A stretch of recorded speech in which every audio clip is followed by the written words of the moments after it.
Okay, welcome everybody again. Key and Cory, two conservatives and a podcast, or rhinos if you ask MAGA, or are we Nazis if you ask liberals? I don't know what we are from day to day. It's just depends. You can. It's so easy to not think. So we're like a positive, or we're a podcast. Sorry. That likes to think and use nuance rather than just put everybody in boxes and put them away so we don't have to think about them. Key, how you doing? I'm good. I'm good. I don't know that we intended this to be weekly, but there's just so much. It's crazy. Who was the MSNBC host who said he had to take a week off because Lawrence O'Donnell. Yes, because he was like, it was too much. Too much the first week or first 2 months of Trump administration. Trump 2.0 has it's like, and then I heard life is so hard, Lauren. I know, real rough. My heart goes out to him because you have to do your job and get up and think critically. I hope it's like he's making that up as a cover for, like, I hope there's not some family emergency he has to take care of. He just didn't want to say it, which I will respect that. I'd be like, all right, I get it. It's your personal business. But what a dumb cover. Dumb cover for sure. But I mean, that makes him look like a raging idiot if he's I could just say I got some stuff to take care of. And I have some personal issues. I'm going to keep personal peace, respect my privacy. I need to take care of it. Okay, cool. Exactly. But I need to take a week off because Trump hurt my feelings. Yeah. Because Trump hurt my feelings. That's I think I was going to say your man card has to be surrendered, but I've never taken a week off because like Biden or Obama did something that just upset me so much. I was like, I better work more now to make more money now because I don't know what the economy is going to be in a year. Well, I mean, you and I were in politics, and it's like we weren't like, oh my gosh. I mean, I remember like after like losing campaigns, it was like, okay, what's the next thing? Not like I got to go take a week off, even though I had just worked my rear end off for months to not get somebody elected. We would take a week off after like a year of walking the pavement for people. And then we'd say, look, I'm taking a week just because the election's over. I'm just going to go forget about politics for a week. But I mean, we weren't getting paid massive amounts of money like he is too. No, not me. That was not. I wouldn't pay any lucrative industry. Not in the way you and I did it. That was not where the big money was. I think I got rich to buy me dinner once. So. I think I single-handedly supported Wendy's and McDonald's. A lot of dashboard dining back then. Before DoorDash. Yeah, exactly. It was like people would say, what is there something we can do? Like, you do all this work for your boss. I would say, if I come over, can you just cook me a meal? Like if I'm in the neighborhood, can you just be like, dinner's at 6 and let me just sit down for 10 minutes and let me just eat some like green beans and something veggies, yes. Yeah. And so there were a couple of very kind and you and I could probably and I both could name the names, I'm sure, volunteers and people in the clubs over in Volusia who would be like, sure. Like the Daytona Club had a lot of sweet people. Yeah. And anyways, people who are listening to this probably don't care about those people, but they were phenomenal. And but people who listen to this who've done it in their own communities understand what we're talking about. Oh yeah. Yeah. Yeah, I mean, there's ways, and that's a good point. There's ways to support campaigns without, if it's not within your, maybe you don't have the physical ability because of your job or because walking campaigns or precincts is hard. I mean, it's hard work. It sounds it's time consuming. I mean, to be honest with you, at the age I am now, I have some issues with my feet. I couldn't do it like I did back then. There are other ways to support. Yeah, my campaigns. Knees would never allow it now. Yeah, I mean, there are other ways to support campaigns, and that is one of the ways is to say, hey, like, let me take care of your volunteers, because at various times I got paid. I know Cory got paid. There's a lot of volunteers, and even those of us who got paid for like, I've slept 3 hours in the last month. So if someone could give me a dark room in 20 minutes and a hot meal, I'd be good. Give me 45 minutes. I'll be a new woman.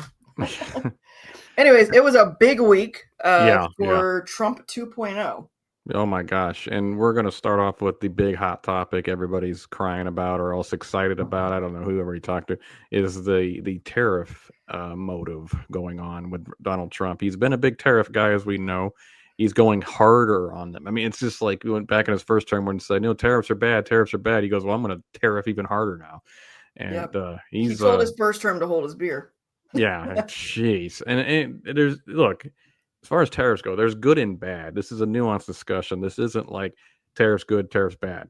I mean, it's like any economist will tell you, it's not as easy as saying good or bad because it depends on what your goals are and how long you're planning to use them and things like that. But I do know this: other countries tariff our imports. So again, I am a free trader by trade or by heart. Key. Let me ask you: are you free trade or are you more tariff centric? I think controversial. I think tariffs come with free trade because I think I think that's pretty accurate. Yeah, I mean, I think I'm all about the win-lose part of free trade. You can put into it all you want, but it's not a guarantee you're going to get anything out of it. But there's also a good chance you're going to get a lot out of it. And I think you have to protect what is yours, and I think tariffs support that because I think that's also the thing that I think that's how the Democrats have kind of held a certain economic demographic, if you will, because it's this mentality of you can do just this amount of work and we're gonna guarantee you're gonna get this out of it because we're the ones providing that.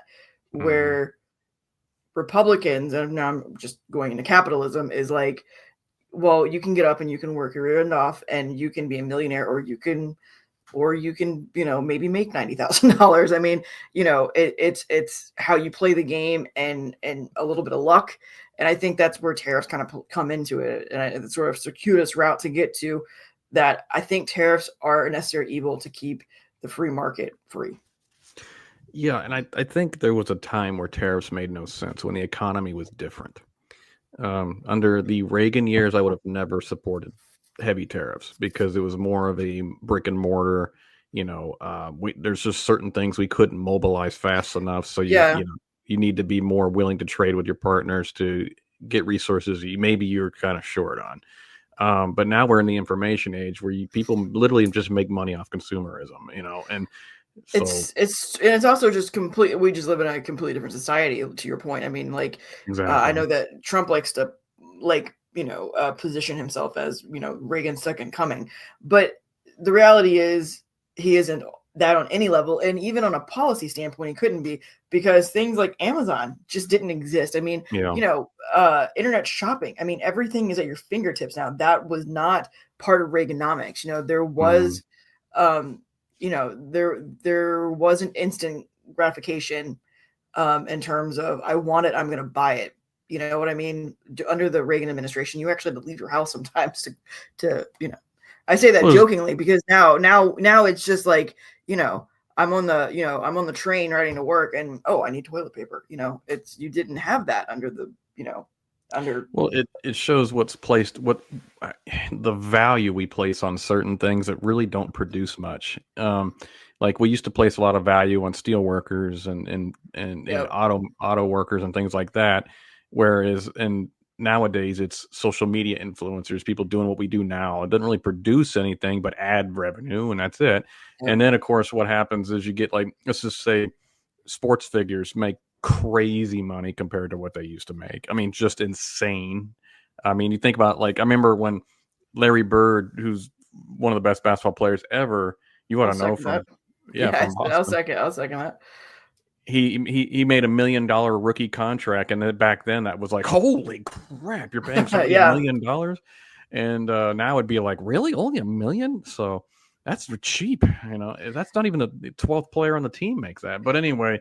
So, and things like that were at OnlyFans. Holy crap, the amount of money women make on OnlyFans. Yeah, services are a thing now. And I think also, kind of to your point, talking about like steelworkers, there was a real emphasis on the importance of made in America. And like, it wasn't something you even had to go out and look for. That was sort of the standard even 40 years ago under Reagan. And now so much, and this is why tariffs are so important, because we have become this materialistic society for sure. This here and now, got to have instantaneous gratification, living beyond our means in every way, shape, and form.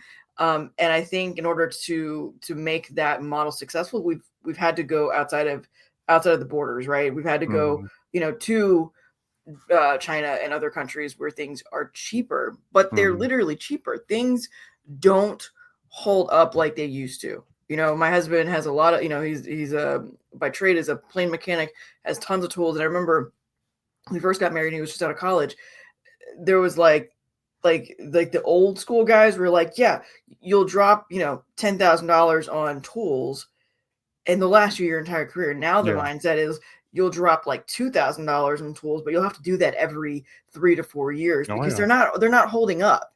And I think the tools I go through as a painting contractor, it's like I got to set aside a budget every year for replacing tools all the time. So and that's sort of, I think, part of kind of plays into all this is when you do take the Reagan administration and Reaganomics and compare it to what we're looking at right now under Trump. It's just the way that we are a consumer society, and you just don't buy things that, I mean, even like one of the most expensive purchases you make, I'm holding up my cell phone, you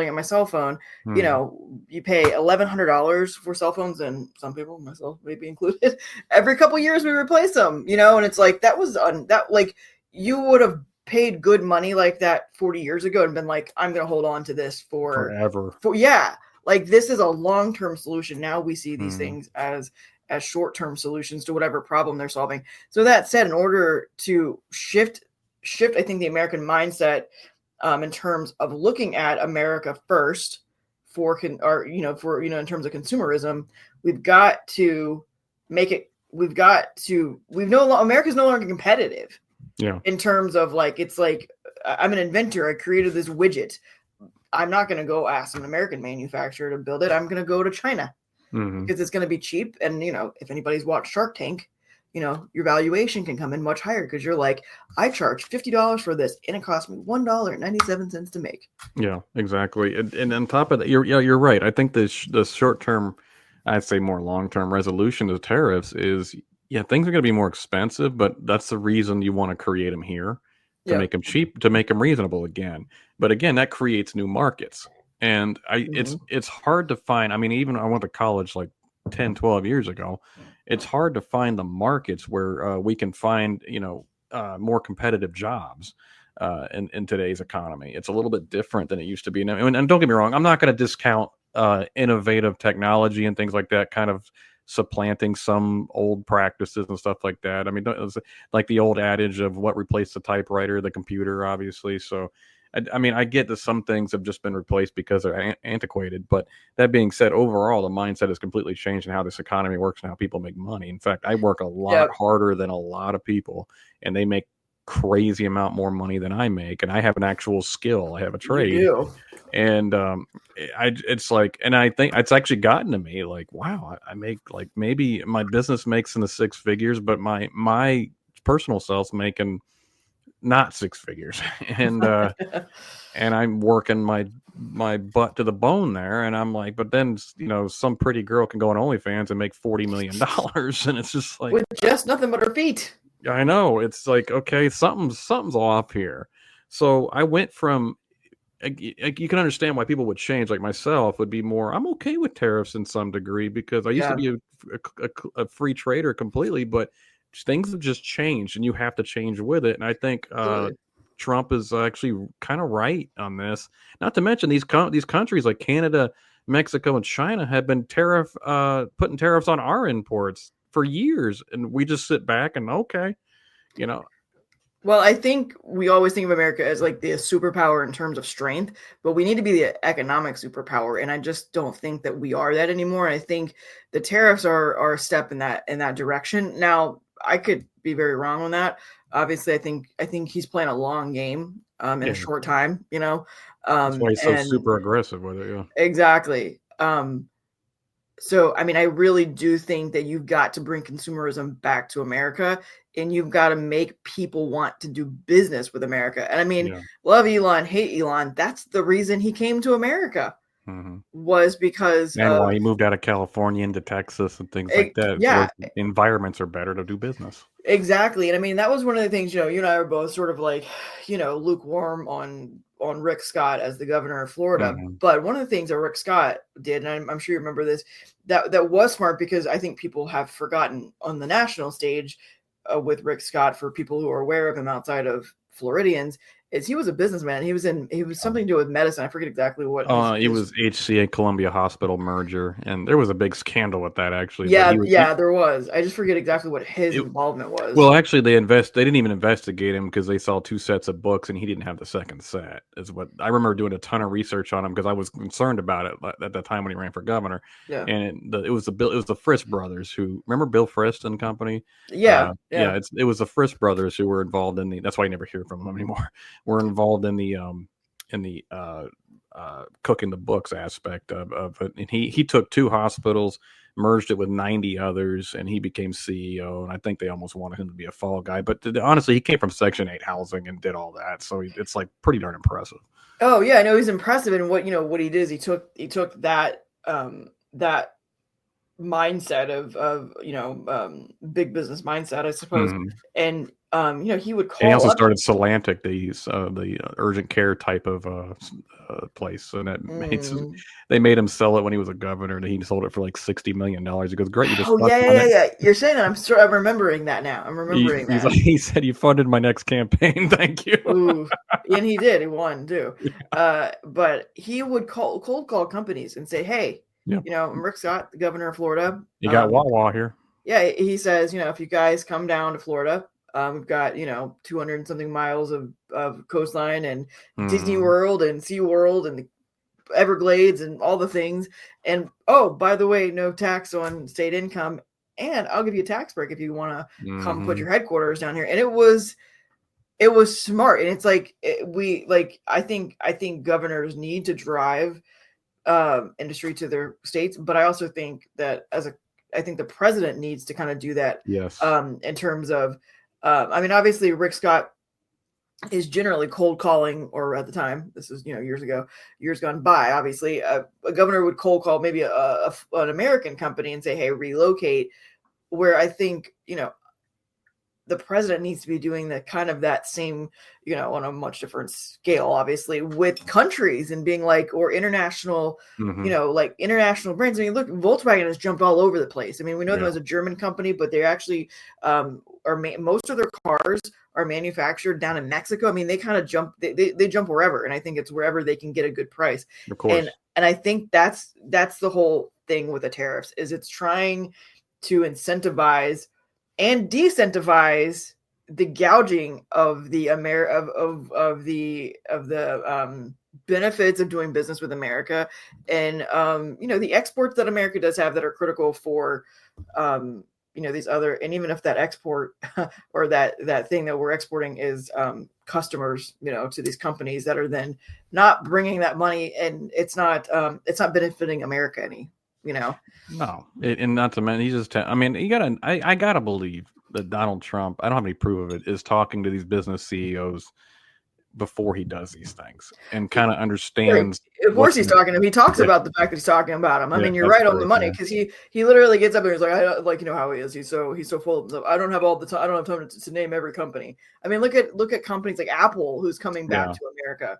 Facebook as well. I think they're deciding to build stuff here. Yeah, build their Bezos. Yeah. What was it? Oh, I just saw this morning on Fox News that The Apprentice is going to start streaming on Amazon.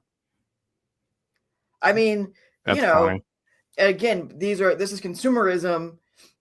A lot of these things Bezos is responding to the market, though. The market is very heavily center right now, and that's why Washington Post that he owns, he's saying we're going to be more dual opinionated rather than just liberally opinionated and things like that. I mean, hold on. Do you mean there's more than one opinion in America? No, I'm sorry. I apologize. No. Whoa, you have to acquiesce to the left wing opinion. No, actually, you know what it is like, I'm good, not to get off topic or anything, but what it is 90s Democrats are today's Republicans. Yeah, no, that's fair. And now people like you and me are just Nazi right wing extremists, and or maybe Elon is. I don't know who the heck they decide as a Nazi. You got Bill Burr and John Cusack out there screaming that Elon's a Nazi because they're morons. Yeah, I'll say that. I'll tell you that. You're not a moron because you're a liberal. You're not a moron because you're a Democrat. You're a moron when you start comparing everybody to Hitler. That's yeah, it is really. Yeah, I agree with that. It's like I remember like back in the Bush days, it was really good throwaway. I mean, the 43 days. Yeah, and now they're saying we wish Bush was back here. Yeah, it was a good throw. He's so stupid. He's stupid. He went to Yale. Yeah, he's stupid. He got into Yale. He read 94 books in 1 year. Yeah, I mean, he's stupid. That's the hill you're gonna die on. I remember seeing him in an interview with Oprah, and it was after he got out of office, and he wrote his book Decision Points, and I always remember that. I thought it was such a clever comeback, or like kind of jab it at Oprah. He's like, I wrote a book. I know it's surprising. A lot of people think I can't even read, and it's it's like. I think he did a good job of letting I think he even joked it's going to be a pop-up book or something like that. Yeah, and I think he did a good job at something that President Trump cannot do. I mean, someone could be like, he doesn't like eggs. I don't understand why someone. I absolutely love eggs, and people who say that he gets like nothing anybody says about him he can let go. Where I feel like 43 was like, okay, say what you want, but I'm just going to do my job and do my thing. And, oh, by the way, especially with another country, if you mess with us, I'm going to blow you out of the sky. And that's what he did. And so I think Trump's kind of doing that right now. Yeah, but he does not let like personal attacks, every one of them. And that is something with Trump I am so exhausted hearing. Can we for a moment digress and talk about him at the DOJ on Friday? I think I missed that one actually. Yeah, so he made it too much going on. I can't keep up. I know. You really almost have to quit your job, Cory. Come on, quit your job.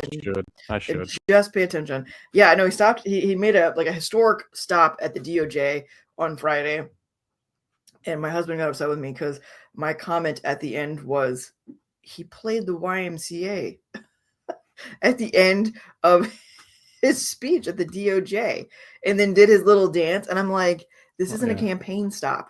I am excessively tired of hearing him talk about the campaign. That's true. I mean, I guess anything to get off the stock market going down right now, but because it's doing better though. I think it's starting to click. It's always going to creep back. It's just initial reaction to him going day on tariffs, next day not tariffs, next day, and I'll tell you one thing. I think he's trying to crash it right now. I believe. I mean, he wouldn't do this if it were like summer of 26, but I think this is the time he can get away with it, and he's trying to because I think the whole goal is to get interest rates on the Fed to come down. Yeah, I mean, because people are like, I thought he was going to lower prices. Eggs are down. I mean, my husband and I were driving. Inflation has come down big time. And and actually, it had February we had some of our best numbers in terms of the stagnation with inflation. The jobs reports are coming in better now. I mean, I think you're already starting to see a shift that I think a lot of people who are open-minded about him, maybe even if they're not fans, weren't expecting to see for a few months. There's a long ways to go. Yeah.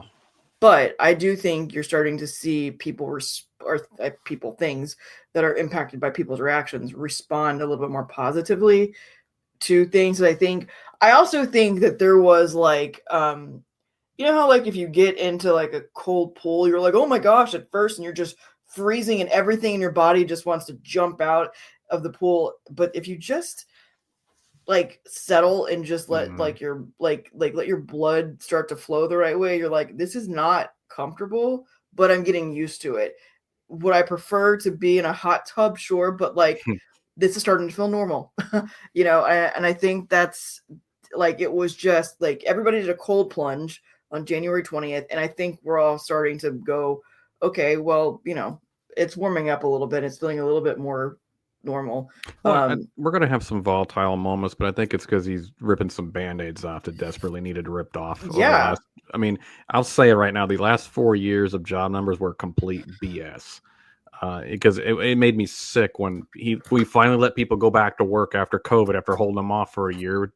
Corporations and businesses were desperate to fill positions. As we remember, they were giving signing bonuses for the first time I've ever seen in my life to like work at a gas station. Yep. And then yet you look at the jobs they've created. No, you let them go back to work. You Right. try What not were they to go calling crazy them? on it, What were the Republicans calling it? Rebound jobs. yeah, that's what they were, you know. And Yeah. and You shut down entire industries. Like you practically shut down the entire restaurant industry, and you're like, oh look, people are working in restaurants again. New job created. Really? And then of course with all the money that was put into the market that was not backed by production, inflation happens, and then all of a sudden when after that it's like we have to rip off some band-aid. Now don't get me wrong, Trump was initially a part of that. Biden pushed it through, and Biden, the only way we knew how to handle inflation was raise interest rates, which is not Biden, that's Powell. But the president can't tell them to raise or not. I mean, he can tell them, but they don't have to do it. Right. And Trump's kind of getting bit by the guy he appointed right now, Jerome Powell. So, but also I think you hit on something that's important. I think when we talk about the pandemic, as Republicans, we have to be honest about what happened with the pandemic in the beginning. Mm-hmm. As someone who was working for the Defense Department, I was told by the administration, which was the Trump administration, that I could not go within 50 miles of my home while I was in lockdown. So for me, you mean your work?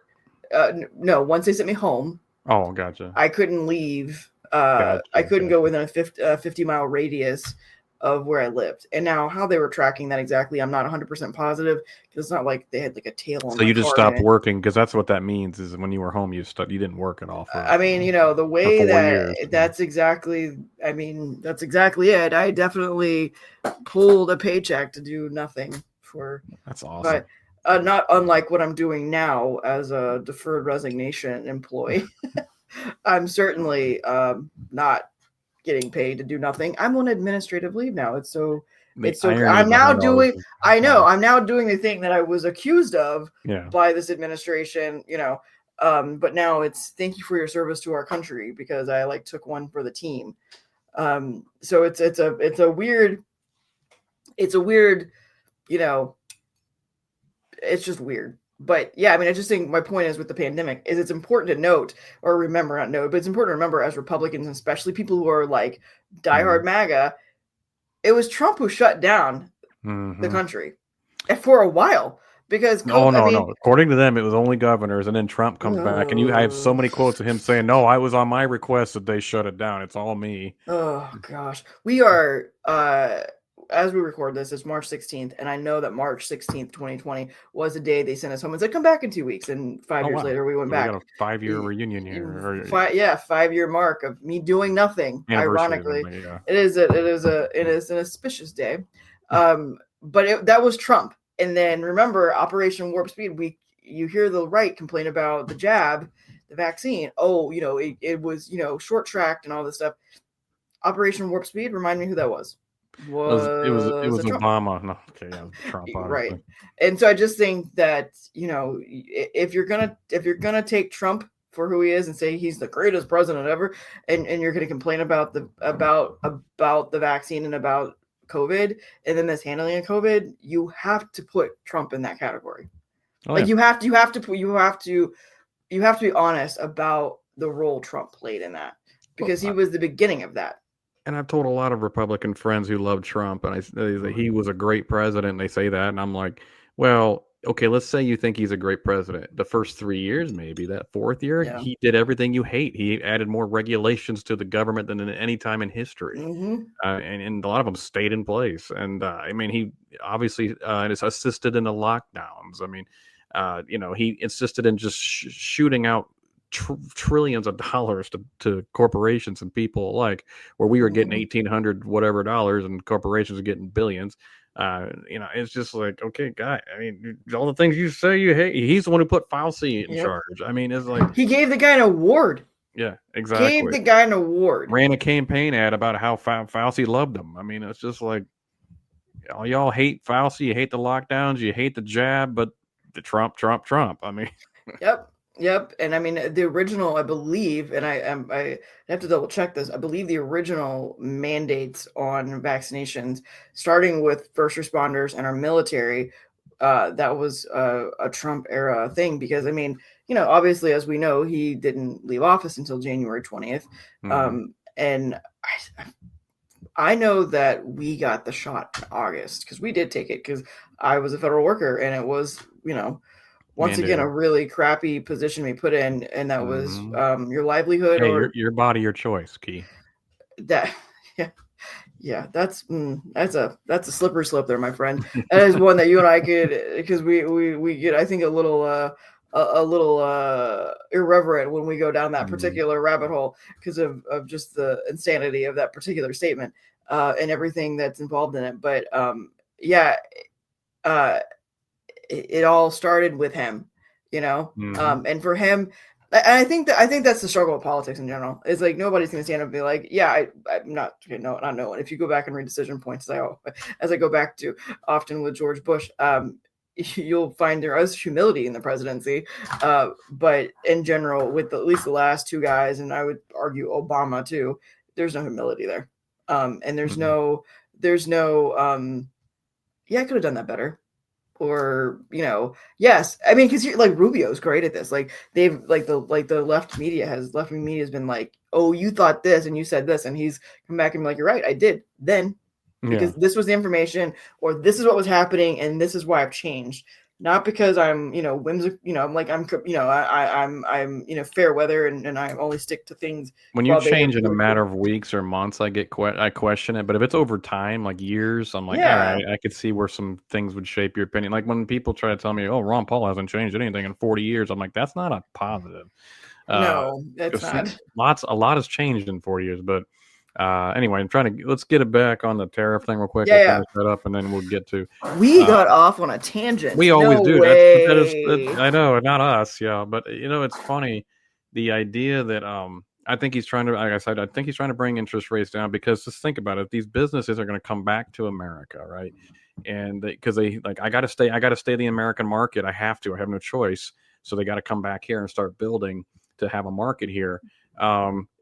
They can still have their markets elsewhere, but they got to have it here. You can't leave America out of the market. You just can't. For it's bad business. But anyway, they got to have easy access to capital in order to build here again, right? They can't just go from their reserves and things like that. Not every company operates that way. So what's the better way to do it? Getting when interest rates come down and loans are cheaper, and things like that. I mean, it just spurs the economy because money's more easily accessed. So I just think the key to everything, the key to everything is get those get those interest rates down so things can get moving along with the new regulations in place of tariffs. I mean, they're talking about reciprocal tariffs now on April 2nd. Scott Bessent, who, by the way, I'm pleasantly surprised by Scott Bessent, the Treasury Secretary. But yeah, he's sharp. Definitely the right guy. Definitely the right guy for the right moment. Yeah. Yeah, I like him a lot so far. But I will say that I didn't like Steve Mnuchin or whatever, but this guy I'm liking more. But that being said, they're talking about reciprocal tariffs on April 2nd. Maybe it's a threat, but you imagine the bill, depending on the numbers on that for importers. Like, okay, you're great. You're importing all your textiles or whatever they're importing. Here's the bill. Tariff. Holy crap. Just leave it at the dock. Forget it. It's just like, oh my gosh. No, it's not worth it. Cory, I said this to you the other day, and maybe I made it up. I don't think I made it up. That Trump, during one of his 900, 100 long minute speeches he's given in the last few months, talked about, and I want to say it was inauguration day in one of the 30 I'm not even being facetious when I say like 30 speeches he gave inauguration day, because he gave a lot of them, more than normal. All in a row. All right, yeah. He talked about creating, I forget what he called it, but basically something to the extent of like an external revenue system, service. Like it's the reverse of the IRS, where instead of collecting money from the citizens, it's collecting money from companies that do business with America, and specifically collecting these tariffs. Now, I don't think that department has been created. but I remember talking about it. Technically adding to government, but it actually adds to the idea that we're bringing revenue in for the government rather than, Which, by the way, sidebar, hearing Elon Musk saying the other day in an interview, and I watched the interview clip, so it wasn't taken out of context. This isn't like hearsay. He was interviewed by someone in the left media. I'm trying to think who it was, and maybe you'll remember. He just did an interview this week, and he said they asked how many people were on staff with Doge, and he said 100, but we want to double that. I was like, huh? Isn't that like the opposite of what you're supposed to be doing? You want to double the staff that's supposed to be downsizing the government. Don't you all know that y'all all work for the government? But anyway, they only have a short amount of time. I'll give him leeway on that, but it is kind of funny. It is. Yeah, and I'm not making a big deal about it. It is funny. But I think that this whole but liberals do, who all of a sudden care about the size of government when it comes to things that are trying to take down the size of government. Let's see. Let's ask ChatGPT here. Secret weapon. Yeah, you've kind of taught me this trick. Well, Lisa taught me it, so she said indirectly she taught you. Well, thank you. Yeah. It's I was always like, let me just Google everything. Well, it's our generation. Yeah, I still wish I would have invested in Google when it first started. I was so sucks. I had an opportunity, I didn't. Like Department of Trade, according to ChatGPT, he proposed the idea of creating a government agency aimed at generating revenue from foreign entities. Specifically, he suggested establishing a Department of Trade, and that was part of I believe his first administration, but I've heard him talk about it since then. And I do think it's interesting because it's an idea. Well, it's one of these things, like having worked for the Department of Defense for 6 years. People don't realize that your military branches actually make money. How dare you? I know, like through things that our military does on base, like swimming pools and bowling alleys, movie theaters, and the exchanges, and things of that sort. And then they use that to create prevention programs and to pay some staff. And that's just one little part of what they do, or what they use that money for. But so they've created this entire system to collect funds, and it's like, why is the government kind of not using that same model? I mean, it's not a half bad idea. No, it's not, and it's frustrating when people talk about government like, oh, it's nonprofit. And it's like, well, it still needs to operate functional level, and it still needs to raise funds, whether you like it, whether it's nonprofit or not. It's not even close to profitable at the moment. Can we at least get even? And you're the only way liberals like to try to get even: raise taxes on the rich. That's the only flippant answer they ever have to anything. And it's like, well, that's the least innovative idea ever, but okay. Yeah, and I think to your point, it's like America's is in business with more than just the American people. Yeah. I mean, you think about one of the many beautiful things about our Constitution is that our Constitution protects us from the government, but it feels like when it comes to the finances of running our country, it's the complete opposite of that. Yeah. The only consumer that the American government seems to have is the American consumer. And it's like, but that's not true at all. It's like West Volusia for the longest time just used property taxes as a tax farm because elderly people would build their homes here and that's all they used for tax money. And now they're figuring out, you mean we can have businesses here? We could do, we could drive commerce and raise revenue this way and make it more appealing to more people to want to live here and things like. It's just like it was like almost like a retirement farm for the longest time here. When I moved here in West Volusia, I mean, there wasn't even a racetrack or Wawa or anything where I live. The exit you live off of, I know just in the 10 years I've been going to that particular exit because my mother-in-law lives there, it has exploded. Yeah. And it's like, because the county and the city finally figured out, whoa, wait a minute, people like to do things. How about that? And so now, granted, they need to do better with food. All they got is Burger King and McDonald's. Like, can we do a little better with that, please? Do you guys have a Dunkin' Donuts? Yeah, I don't go to Dunkin' ever though. I can't eat donuts or I'll die. But anyway, So really, we all will, but also listening to RK on Sean Hannity the other day. Holy cow, mind blown. I don't know. well, he studies this a lot, so he knows more about it than I do. That's for sure.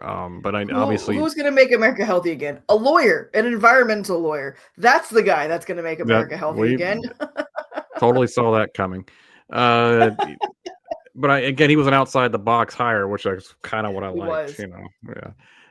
That's why the only outside the box hire I haven't liked is Kristi Noem, but that dude doesn't matter. She's there, so whatever. But she's doing a good job. But the woman loves to make a commercial.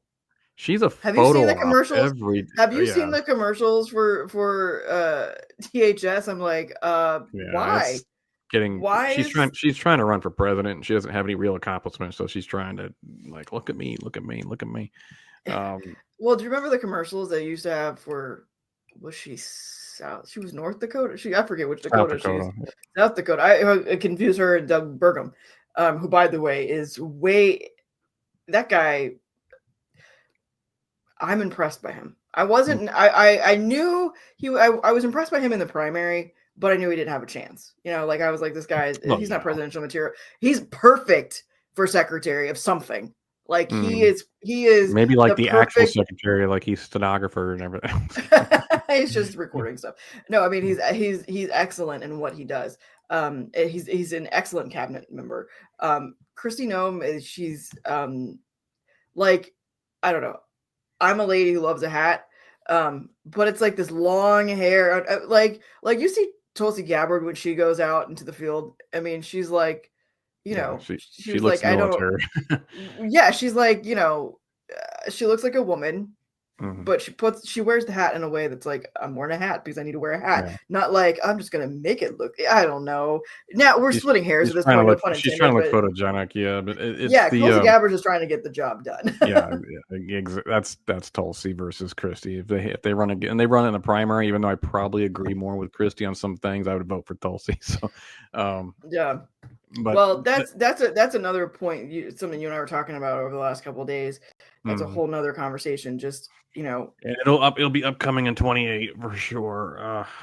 Although let's just go ahead and say nominee JD Vance. I know my husband and I were talking about it this morning, and it like today, March 16th, 2025. You think about what year it was? I think right now the 2028 Republican nominations, JD Vance is still lose. Oh, 100%.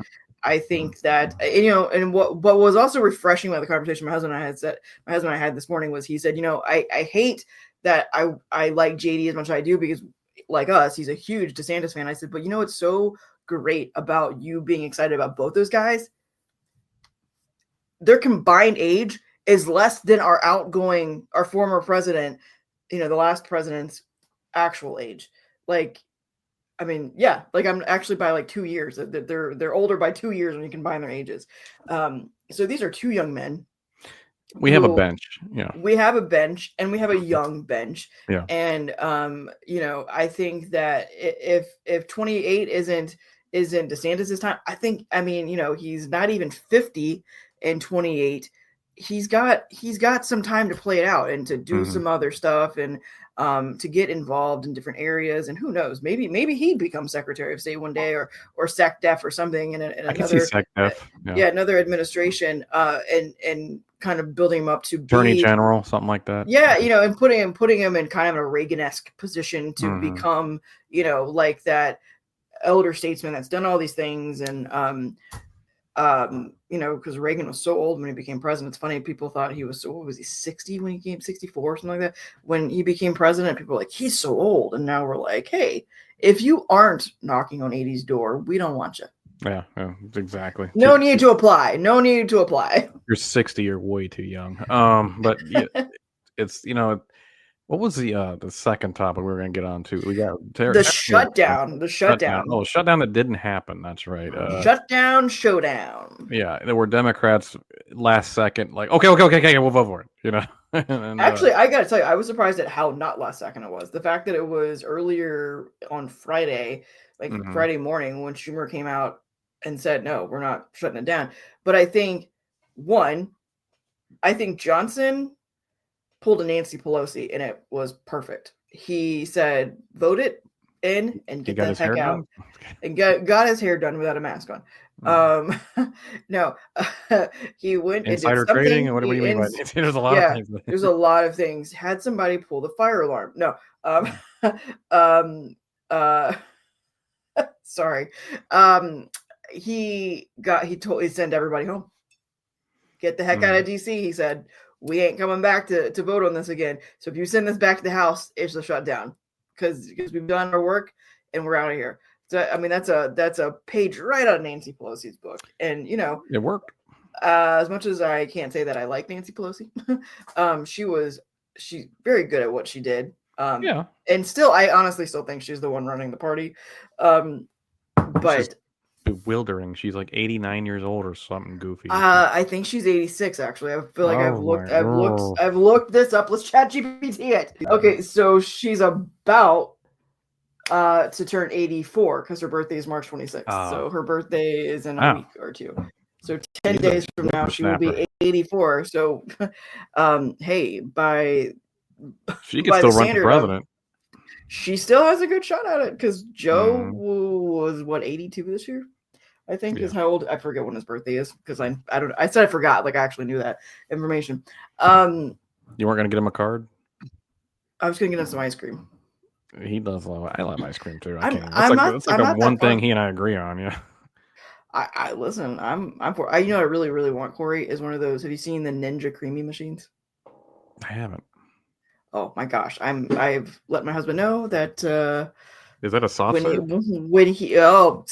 It's funny you ask because they recently came out with another version of it that allows you to make soft serve. I am buying one of those. So if you're listening, I'm getting one. So it's like a machine where like you have these these little containers and then you like mix stuff and then you freeze them for. I think you have to freeze them for 24 hours, so you can do whatever crazy combo you want. Do you think that's how the Democrats got him to sit it out? Is like he will get you one of those ninja. We'll get you one of the creamies, and they got I think they're like, here, play with this because you can play. I haven't played. I mean, I've watched a lot of YouTube videos on, and you can like make all different kinds of ice creams and different textures and stuff. So they're probably like, here you go, buddy. You should never have told me about this. Yeah, and now the new one you can do and make soft serve, which is my favorite type of ice cream. I thought you were my friend, but I clearly see you're here to sabotage me. Yeah, no, I've definitely let my husband know that should he have a conversation with Santa, or whoever brings you birthday presents, should he just happen to come by? If he happens to call the North Pole, that would be something that I would like. I do that often. Wrong number. It's embarrassing, but yeah. That was a weird conversation you had. I would like.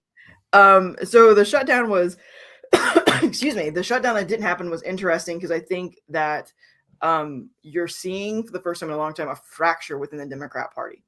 Oh yeah. And I think something the Democrat Party has been very good at over the last few years is not airing their laundry in public. And I think that was a Nancy Pelosi thing. I think she really, kept them tight. And, I also think that you are seeing that I think it's very clear the Democrats have not figured out what happened in 2024. Like when you have people saying that, like I think you've heard this too, that AOC is looking at primarying Chuck Schumer out of New York. And that Tim Walz thinks he's running for president in 2028. I'm like, did y'all not figure out what happened in 2024? Which, hey, listen, run AOC and Tim Walz every day. I will give them my money. AOC primarying Schumer is like a win-win for Republicans. Absolutely. Either he goes full-on Italian or whatever he is.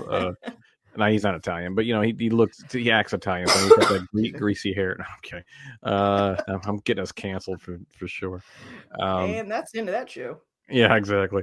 But no, I'm just I don't know what he is. It doesn't matter. But he's an old school Democrat who will go to war, and it's just she goes up against him, he'll go to war, and if he wants to keep his seat. Although the party might come in and say, look, she's the next generation. You're too old. Move aside. And then we got AOC as a senator. This is awesome. Let her be the head of the Democrat Party. This is amazing. Oh, yeah. She'll do this. She'll do the same thing to the party that Wasserman Schultz did to the party. Doing right now. Yeah. Yeah. Oh, and every time somebody comes after her, she's not even like what I love She's about never her, been wrong ever in her life. Ever. and what I love is that she Crazy. never brings up policy. It's never policy. She doesn't know policy.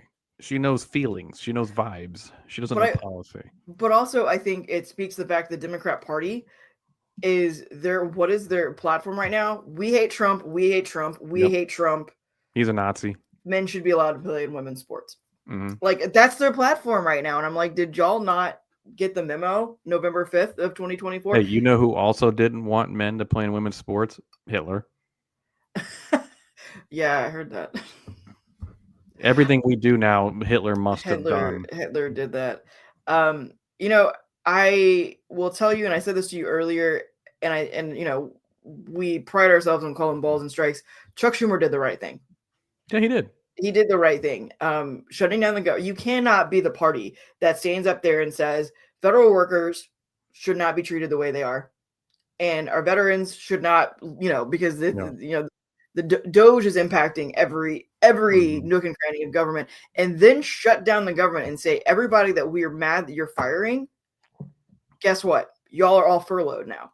And you know, I mean, now Trump in 2018 when he shut down the government for 35 days, he did sign an executive order that actually finally did something that should have been put on the books a long time ago for federal workers.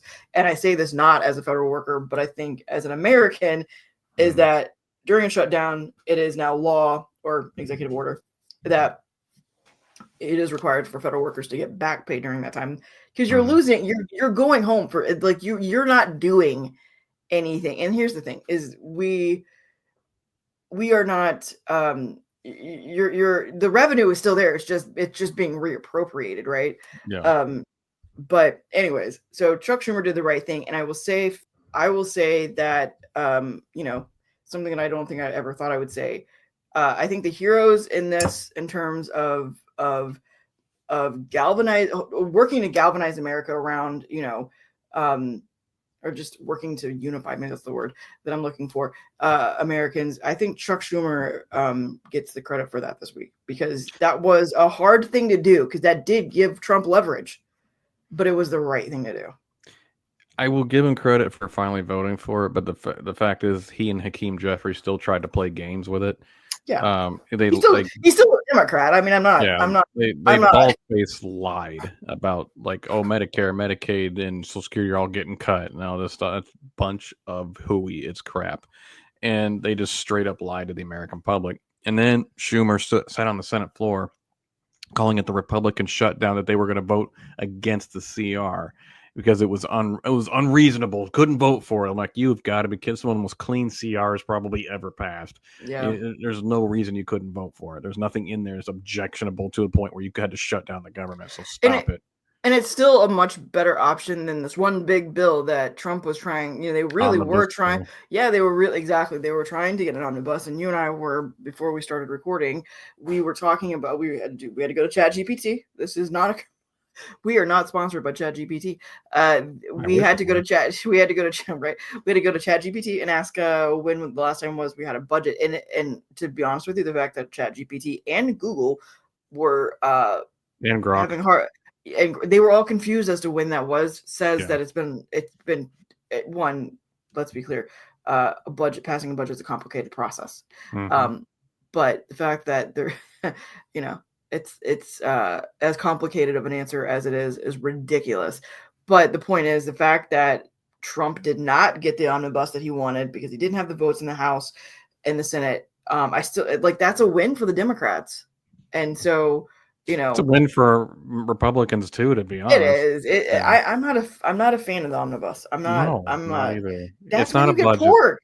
And it's when you get all the pork. Like all of a sudden you get, like, you know, like museums get funding for, like, you know, sheep worship day or something. I don't know, I just made that up. But you know, I'm not a fan of the omnibus. Like, I really do believe that we've got to pass these things and you know, different bills and you know a variety of bills, and so you don't end up with all this. We used to pass clean budgets in this country a long time ago, 30 years now. Like 97 was the last time we had a clean budget without the assistance of CRs and omnibus packages. We passed a budget in 22 but it was assisted by CRs and omnibus Yep. bills. So it's like, when are we going to start? I don't. Are we just done passing clean budgets forever? It seems like it, but I think also what is been the biggest shift, and that's that there is such a chasm between right and left. True. And the thing is, the budget used to be less representative of your core values and these social issues like it is now. And so it used to be like, well, maybe we can't all agree on everything, but like we understand and can agree on these are the basic things we need to keep the lights on. And that, again, the chasm is so wide now, and the things that are in that hole, that space between us is not it has seeped into everything, is what I'm getting at. Like this division has seeped into everything, and it's just I think I think social issues, because you and I have been able to. I know my first vote ever was in 2022 for governor in the because Florida's a midterm state, and I was living in Florida at 18, and my first presidential vote was 2024 or 2024. I'm about to say, wow, you missed a lot of votes. I missed a lot in between then. How about 2004? Yeah. So we're a little older than that, yeah. No, I'm only 20, Cory. I just had my 20th so you're birthday. going to do the woman thing where you age backwards now? I will tell you tangentially, my friend, she said to me, she started off as my trainer and then became my friend.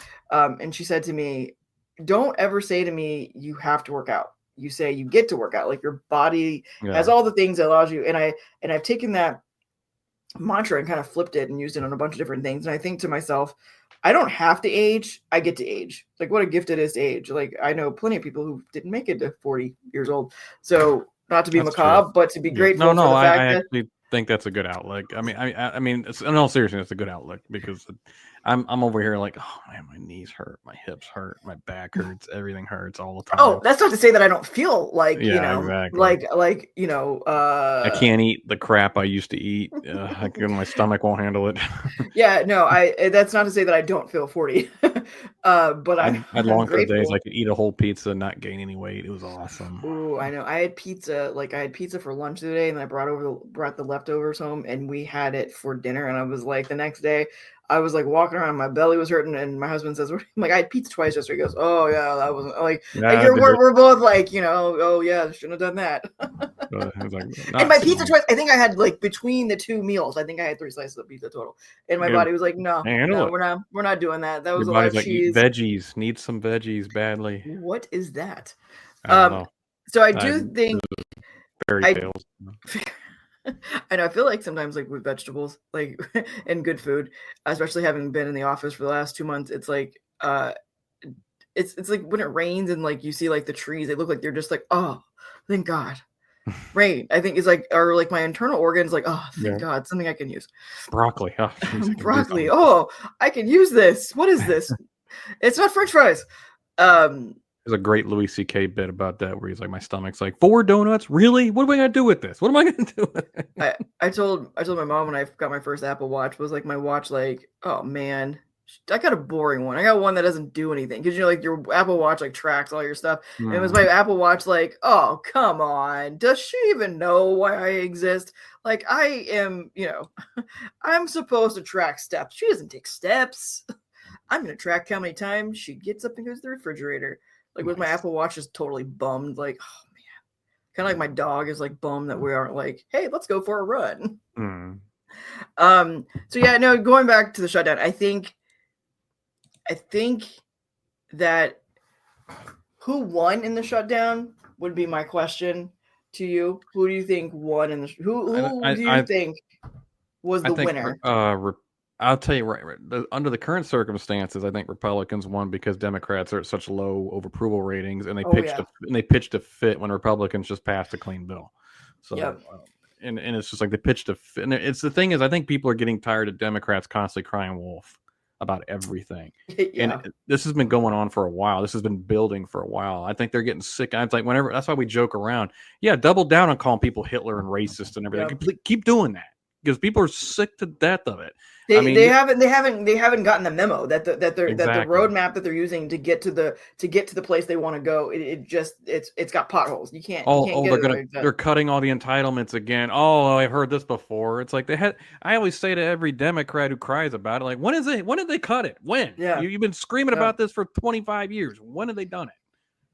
Oh yeah, it's just if you pay attention, it's like my husband is new to paying attention to politics. It's probably been since I think he kind of woke up to it all in 2020, and he like it feels new to him, and I'm like, oh no, just sit down, and just like make a note. this year we're Nazis, and next year we'll be something else. But it all comes back. It all comes back to Republicans are stupid. We're Nazis. We're fascist. We are. I don't think men should be in women's sports. Oh, you're a fascist. Really? We're taking it there, are we? Okay. Well, it's like on a different topic. I know that I was talking to you over the course of the week.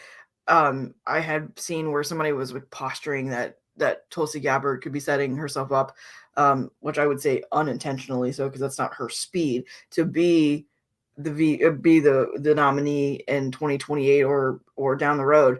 And she has the potential to be the first female president, more so than any other woman, I think, in politics right now. It was what it was posturing. And I don't disagree with that, because here's the thing. And I know that you and I feel a little differently about Tulsi Gabbard, but if you look at her resume and who she is in terms of her grit and her tenacity and her merit, she is a departure from what the left have done with the two women that they have run. Tulsi Gabbard 100%. She's patriotic. She's got red, white, and blue running through her veins. She does not lean back. That doesn't sound healthy. Listen, I feel like I'm the same way, and I feel like I'm on top of my game right now. Well, I just need the coffee. I'm calling a doctor. That's true. That's true. Probably should. But she has earned every position she's been in. She's been in multiple positions in politics. She's a lieutenant colonel in the Army. Obviously now she has added to her resume. And she's a Russian asset, so she got all that going. It's impressive that she's been allowed to keep her security clearance. Is what is impressive about that.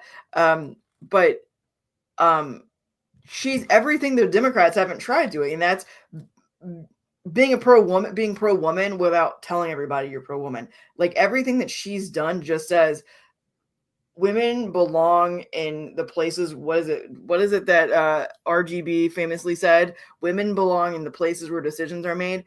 I'm tired of women telling me they belong in positions that decisions are being made. I'm ready for a woman to just be like,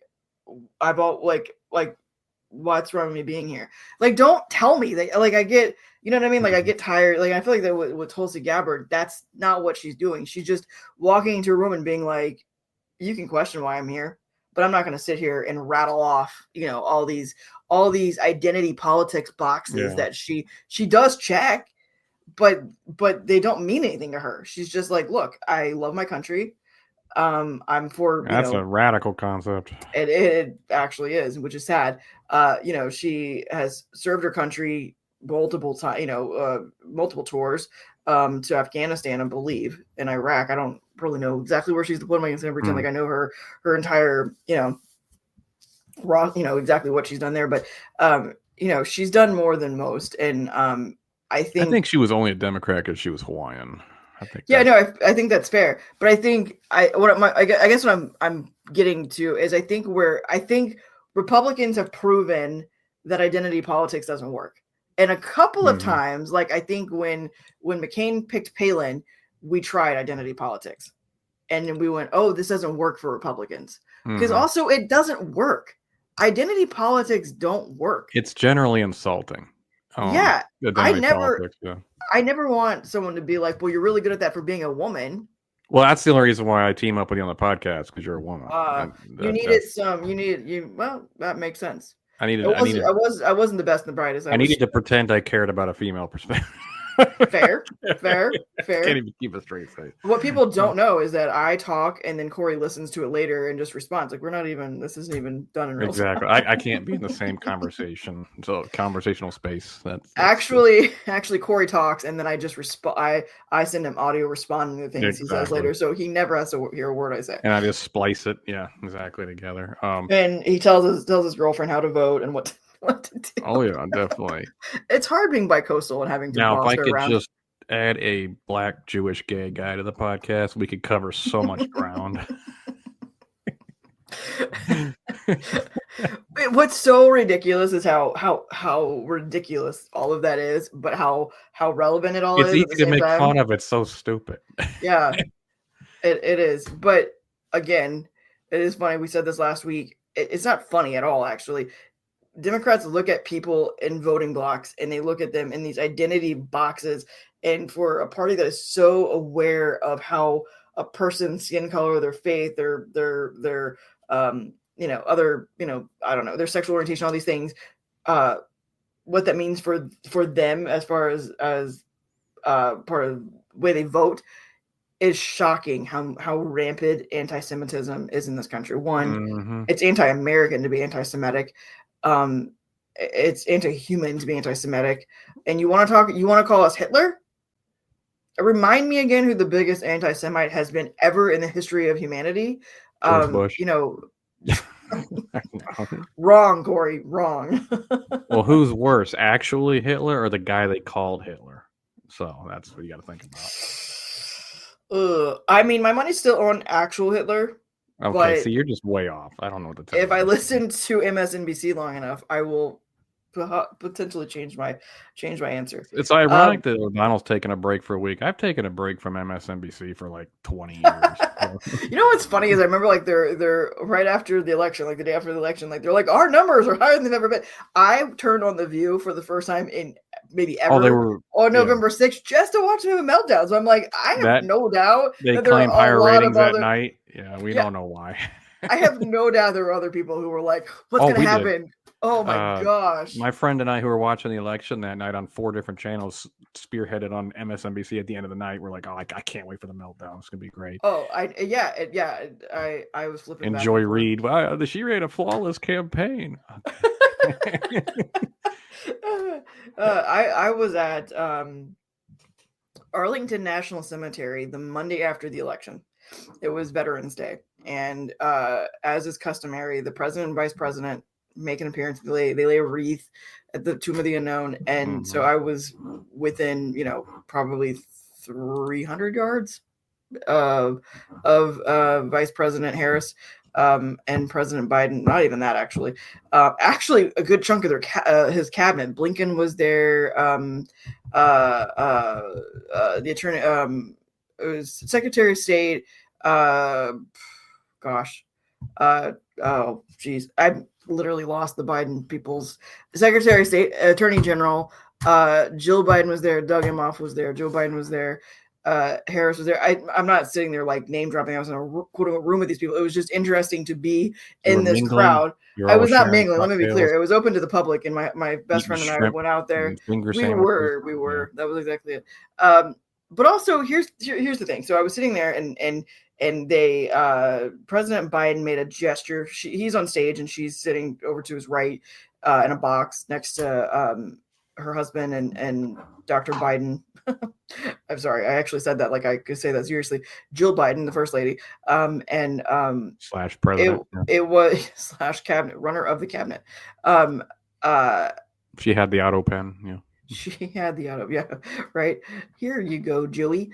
And he made a comment about her and everyone. It was a mix of people, and her stature, her facial expression was like, part of me felt bad for her. I was like, why? Because I'm a human, and but then I was like, I don't know, like. I'm saying this, I'm in the identity politics as a male. I can't feel bad for her, not because she's a woman and lost, but because she just decided to hate men for 3 months. Yeah, no, yeah, and I think, if I get another lecture about how I'm terrible because I didn't vote for a woman, because what was it, Michelle Obama? Because your anger and bitter disappointment are not more important than my rights, or some bull crap that they So decided to. I really wanted to see a different perspective on Hillary Clinton. I I've read several books about Hillary Clinton, and so 3-4 years ago there was a series on Hulu about Hillary Clinton that she was interviewed for.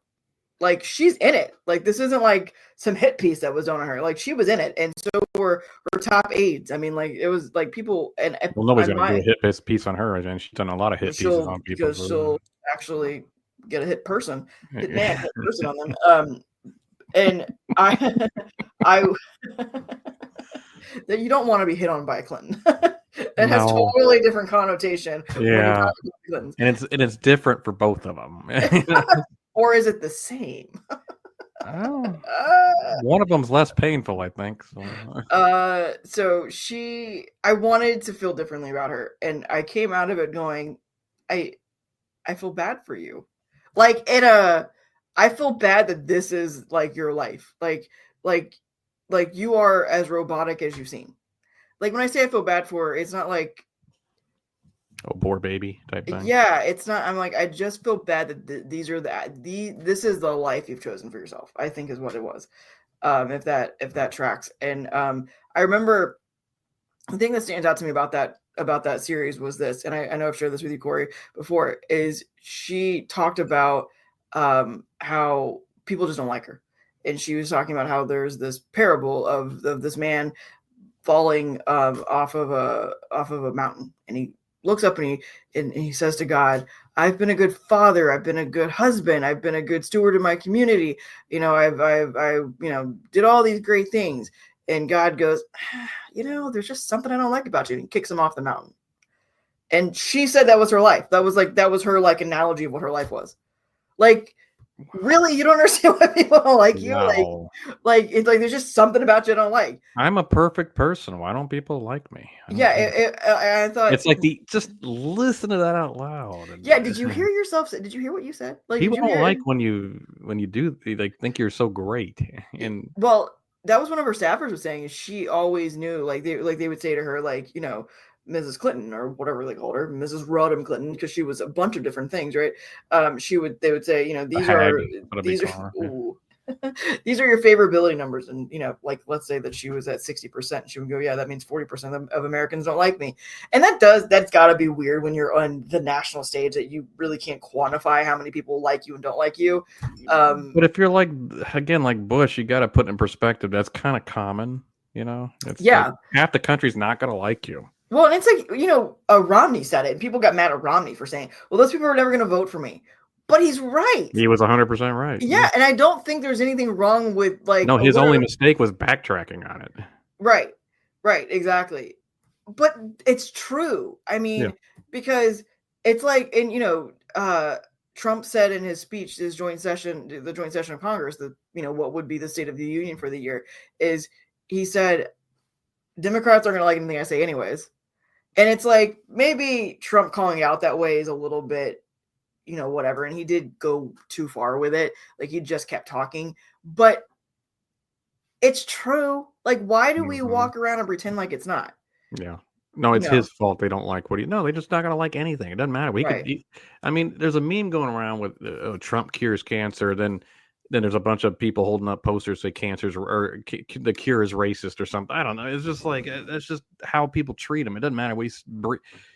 It's like they're making me like Trump more just because they hit everything he does. Yeah. It doesn't matter. It does not matter. And not only do they hit it, it's not even a matter of, well, I think tariffs are bad policy because, no, tariffs are, he's a racist. I mean, you got a Crockett out there. I don't even know if we're going to have elections in 4 years. Oh, my gosh. I mean, if I hear that one more time, if we have a country left, the good news, Cory, is that there are some people who are finally putting their feet where their mouth is.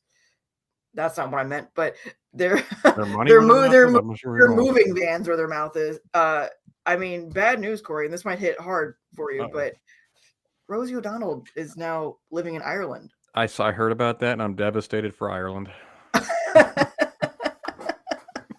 I know. Should we send them something? Well, I mean, sorry, but thank you. it's like our loss is your gain, I guess. I don't know.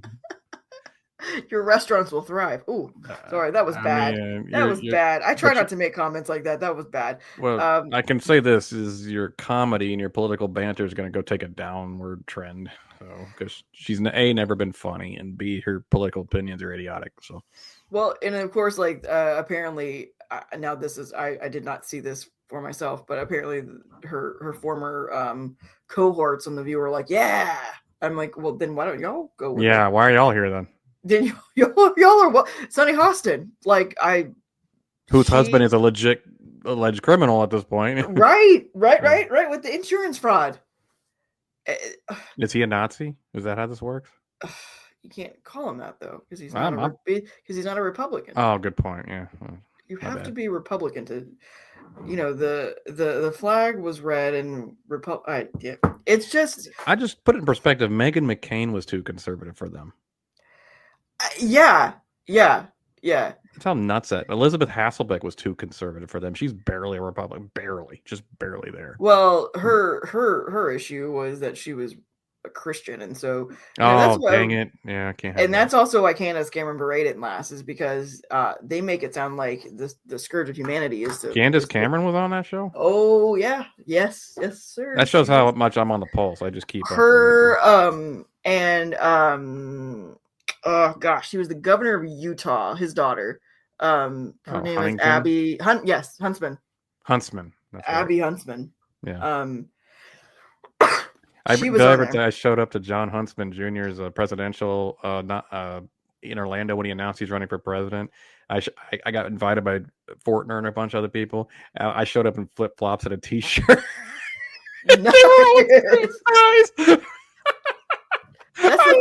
That's the Florida uniform, Cory. I didn't even care. Like, you ain't got a shot in Hades. I don't care. But yeah, why are you running? You try to be an ambassador, which he ended up being. So he did. He ambassador. But yeah, no, and I think he's tried to run and yeah, he's tried his hand at the primary a couple of times, hasn't he? As president, I don't know. I mean, he was trying to be the anti-Romney or something, which is weird. Like you cannot be a Utah Mormon and be the anti-Romney. Well, I mean, somebody had asked him to run to take votes away from Romney very clearly, so it didn't work. Well, she was on there at the same time as Candace Cameron Bure, so it was interesting. And I have never been. Is Abby a Republican? She is. She's definitely a more moderate Republican. Well, of course, the Huntsman family. Yeah, but and Candace Cameron Bure is not anything other than more Christian than Christian. I mean, I'm sure that she probably leans right. Yeah, I'm sure she votes Republican. I'd be shocked if she didn't. But I can't believe I didn't know she was. Yeah, I'd have to look. They have a revolving door of conservative Christians. I wonder why that is. Yeah, I mean, but they just chewed her up and spit her out. It was horrible because, I mean, the only thing that you can be that's worse than being a Republican or quote unquote MAGA is a Christian on that show. If you want to see a juxtaposition of actual brain power versus just idiocy, I mean, look, I've seen Mitt Romney, I've seen Rand Paul, I've seen Dr. Carson. These people who are very intelligent get on The View and just lay waste to the ladies. Yeah, and it's just, and I'm not even saying that because I agree with them on a lot of issues. It's because the way Tim Scott did it last year. Tim Scott absolutely destroyed them, and I mean, it's like they just can describe exactly what their core beliefs are and why their core beliefs are what they are. Meanwhile, they're just ranting like banshees and they don't really know what they're saying. It's hilarious. It goes back to, what is your platform? Your platform is, I don't like Trump and I don't like men. That seems to be the common thread. Even the woman who is the conservative on there now, who worked for Trump. They have a conservative on there now. I'm going to use that term very loosely. Alicia Farah something. I don't know. I don't know. But she was on. I apparently listen. I get my information about The View from second sources. Well, why would you watch it? Yeah, I mean, like I did on November 6th because that was fun. November 7th would have been more fun. I actually did watch it pretty much the rest of that week, and it was delightful. It was absolutely one of my. It was beautiful. it was fun to just see them put it, because they kept saying, you know, how, all of us are so stupid. Because remember, that was the whole thing about with Sunny Hostin, who said that Republican women were dumb. What was her state? It was something. I'm like, Well, we're uneducated. It's funny because Cory, you know this. I'm not MAGA. I am as conservative as they come. I also have a master's degree, so don't sit here and call me stupid and uneducated. You know, I'm a card carrying Republican. Have been since I was 18 years old. Vote the right way, so. But it's just so funny because it's like most of like my conservative female friends. We are more educated than our husbands. My husband has an impressive resume. He served our country for 10 years in uniform. The man builds rockets for a living. But I actually have more education. Elon? I'm just kidding. Yeah, no, actually, the company my husband works for built, and I think you know this, Cory, built the solid rocket booster, or not solid rocket booster, the Saturn V rocket that put Neil Armstrong on the moon. So my husband continues to serve our country, even out of uniform. But he's extremely intelligent. But on paper, I have more education than he does. I sure as heck don't wait for my husband to tell me who to vote for. But do we have constructive conversations that are respectful about who we're going to vote for, where it doesn't end with my husband saying, but I am the man, and this is who you will vote for? That absolutely emphatically does not happen. This is how it's going to be, Missy. If anything, what happens, my husband comes home from work and he says, what happened today in the news? And I say, this thing happened today. And he goes, tell me, like, give me like, you know, like a synopsis of what happened. And then he's like, people at work want to know what your opinions are on it. Now they can see him on YouTube. Now they can see me here. I have one more topic I want to talk about because I am the female energy. I was actually going to try to segue into it. Speaking of people with diverse opinions. So Cory does not watch Love is Blind because he has his man card fully. It's big and framed. I'm looking at it right now. The big frame man card. I have that sounds like I'm looking at something that I'm not. That sounded weird. I do have an actual laminated card. Yes. You have a fully it's a big I mean, as all conservative men do. It has a rules section on the back. Cannot watch Love is Blind. So it's cannot watch Love is Blind. Cannot agree with the female's opinion. No, cannot learn anything from a woman except how best to scrub a dish. Yeah, exactly. And only promote barefoot pregnant in the kitchen. That's it. Can I tell you though, what's funny, Cory, is what's on the meal plan for this week is what we actually call Cory bowls. And you know this, like it's a meal that you kind of helped me create for my husband and I, and we just call them Cory bowls. Like actually, like dead serious. We were going through our like, what are we gonna make this week? Brian says, you know, whatever, and he goes, just as if he said spaghetti meatballs, Cory bowls.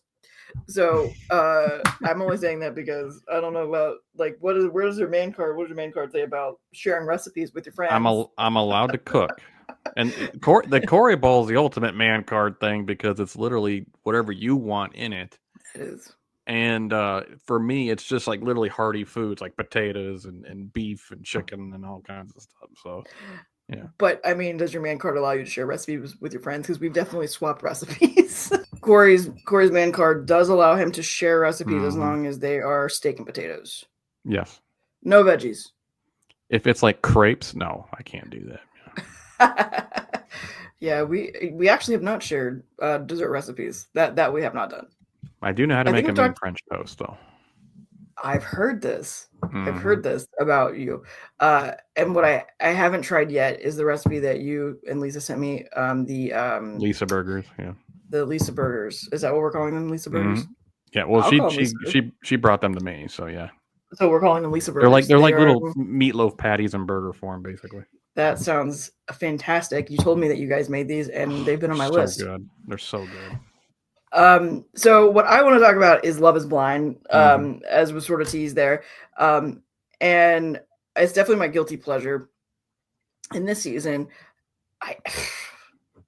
I mean, so you are in a relationship with someone who doesn't vote or doesn't necessarily subscribe to the same maybe political ideologies that you do. And yet you guys still have a relationship based on what? Respect and core No, values? not respect. Of course not. No. Well, you are a Republican man, so Yeah. clearly that's out the window. But no, so this season, for people who don't know, this season, this show, the whole premise of the show, for anybody who's never watched it, the whole premise is you supposed to fall in love without ever seeing a person, and so you date in these pods, and without getting into the whole thing, That's how everybody dates nowadays. yeah, it's called online dating, except you can't tell like the other person like, oh, I'm, however tall and I'm this race and all these things. Yeah, so it's completely sight unseen. And then if you fall in love, it's usually the man proposes through the wall, having still not seen without them having How seen long each do other. they go with this? Like, is it like an afternoon? I hope it's like a long time. Yeah, it's 10 minutes. No, it's I believe they don't actually say, but I think what I've read is like 2 weeks. They're in their dating. Yeah, it's like speed dating for 2 weeks. And so it's like you would start off by like going to these pods and like I don't know, it kind of depends. There's between like 15 to 25. I don't think I could fall in love in 2 weeks. So. I think I might. I think that's kind of how it happened for my husband and I. It was quick. I mean, it was that's quick. Fair. It can be quick. But to be fair, we did not. We weren't like, let's get. I mean, like we met in September. Yeah, I mean, we met in September, got engaged in April, and then didn't get married for a whole nother year. So I mean, by the time we actually walked down the aisle, it was a year and change, year and a half. But I probably knew I wanted to marry him in the first 2 weeks I was with him, but I wasn't planning a wedding, and I had seen him face to face. So that's what happened. So like the whole idea, that's what's so funny about this. The whole idea is you fall in love with a person based upon who they are. And then because what's the best way to get to know somebody's behind a wall in 2 weeks? That is exactly the best way to get to know somebody. So then after this whole pod situation, they go on a couple days, like they're doing it the way you're not supposed to, right? They do the honeymoon before they do the wedding, and then the big thing is they go down and they do the wedding, and at the altar, I can't even imagine. Like, I was a little bit of a flight risk at my own wedding. I can't imagine standing at the altar going, is he going to say yes? And that's what they do. If that's how you win the show, I guess. If there's a winner and a loser, you determine at the point that is that the first time they see each other is like at the altar? No, that's another show. That's another show called Married at First Sight by the same creator, by the way. And that I have also. He's a bit of a genius. I'll give him that. Yeah, that's a whole nother he or she. show. I don't know who the heck creator. I believe it's a man. Of course, it had to be a man. No way a woman would create this. Not because it's smart, but because it's like, this is not how women think. I don't think. Well, yeah, because I think men are like, she's attractive. Yeah, and women basically. Are like, will he keep me safe? And we're like, it's just a very different. She gets down the altar. She's like, I really love talking to her, but man, she's an uggo. Forget it. Yeah, and women are like, he makes me feel safe, and he reminds me of my dad. Exactly. So like this couple, Ben and Sarah, I think are their names. Like, he was very clear about the fact that he was he went to church I think he said he was Catholic, but the church that they showed him at was not a Catholic church. But he went to church every week, but he was very pro LGBTQ, which, let's be clear, you can still be pro LGBTQ, but he seemed like this whole, like, she had to like make sure that he was okay, that her sister was gay and in a relationship, and there's a lot of focus on Black Lives Matters because they're, where this was filmed. Because the season was set was in Minnesota. They lived in Minnesota. That's right, Minnesota. Is that right? Is that where I said it? Yeah, wherever George Floyd happened. I'm sorry, it's an M state, not Michigan or Montana. Not that Minneapolis. It's in Maine. You're telling me it was in Maine? No, or Maine. No. Okay. Minneapolis isn't it a city? It's a city, right? That's a city. Yeah. Oh man. Did I say? Did I mention I have a? I just think it's important to go back to the conversation a minute ago. I have a master's college degree. Educated. Yep. 4.0 I graduated with. Thank you very much. No, that's ringing endorsement. But I'm like, is Minneapolis a city or a state? Sorry, what? Ringing endorsement for the Department of Education right there. Absolutely. So she gets the altar, and says, I can't marry you because you don't align.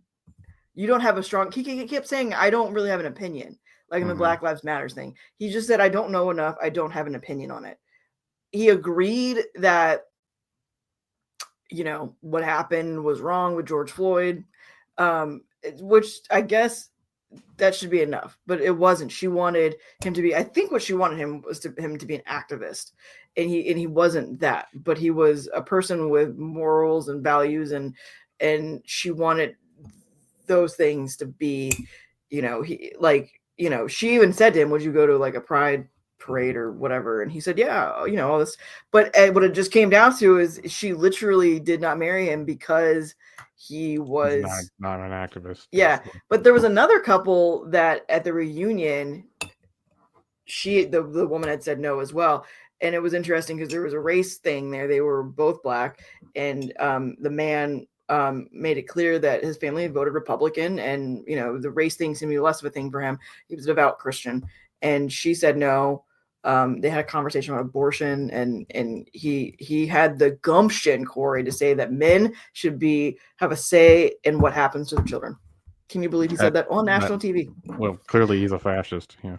So she said no at the altar as well, and in the reunion, she said, "By the way, this is why I said no." And it was, she also claims to be. And listen, I don't want to make any claims about people's faith. That's there's only two people who know about a person's faith, and that's them and God. But she claimed to be conservative in terms of her values, and it was just. So what was interesting about it is, let me ask you, because you are not married, Cory, and you are closer to being single. I have not been single in 12 years. How much? Are you saying Lisa's breaking up with me? Are y'all talking? Is that what's going on here? Oh, this is awkward. How do I? Don't worry, I kind of figured it was going to happen at some point. She's going to wise up at some point. It's just, and she decided I would be this. She wanted to record it. She wanted to be able to show to her friends. Nice. This is how I did it. And Lisa's, hey, she said, I knew it. I knew it. Said she was going out of town, and I didn't know where. Here, Virginia. She's here with me. No, but you are closer to being single than I am. Like, and you and Lisa are not. And to be fair, when I married my husband, he was voted for Obama and was a practicing Roman Catholic, and by I promise this was not my influence. This was just him just wising up. I'd say it like that. But wow. It's like the you Catholics out there, I hope you're listening. That's not what that's not what I meant by that. There was more of a indictment on his political views, not sure his political views, just like the Pope. Gosh. Yeah. I know my mother-in-law will never listen to this, but if she did, I'm very sorry, Mom. That's not what I meant. Man, my husband was in the Air Force, this, and he called me one day, and he says, while he was on duty, he says, it's Republicans that take care of the military, right? And I said, yeah. He goes, oh, I'm starting to see that, because he was in the Air Force. Bulk of his time was under the Obama administration, who he voted for, and he has, that's where he's seen the light. Let me be clear, that's where he's seen the light.